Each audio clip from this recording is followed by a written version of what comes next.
Assalomu alaykum qadrli kuzatuvchilar, mana bizlar yana bir ishimizni yakunladik.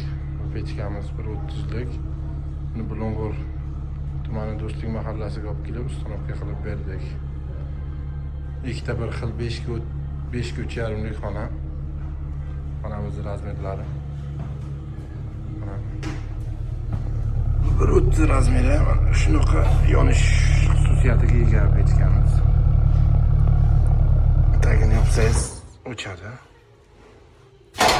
Tortsangiz yonadi.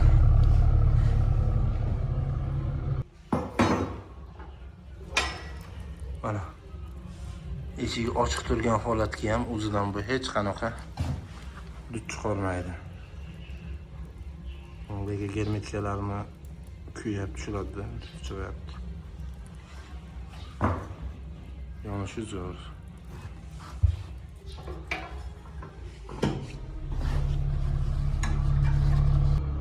Bunaqa sifatli pechkalar faqat bizda. Mana buni originali shunaqa bo'ladi, ko'rib olinglar. M brendiga ega, mana eshiklari ham vakuumlik, haqiqiy, bunaqa gullik, bosma, pechatlik emas. Leslari qalin. Bemalol 20 yil yoqsangiz ham ishtima qilmaydi. Leslari qalin. Kraskalari 1200 graduslik mana. Shunday yonyapti, kraskalari kuygan emas.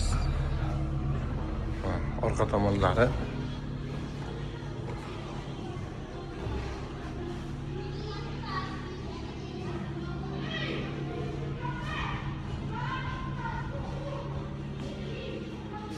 bu razmerdagi pechkalarimiz 130 liklar 6 ga 4 gacha xonaga bo'ladi. Ikkita 6 ga 4 xonani isitib beradi.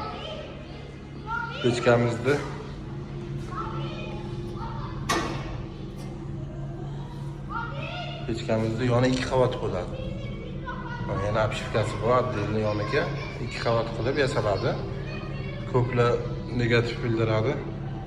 Bunaqa qilib termaydi, yon ochiq qolish kerak deydi. Yo, bizlar 2 qavat qilib yasagan. Mana bu yoniga devorga issiq o'tmaydi. Hamma issiq oldin orqa tarafiga beriladi.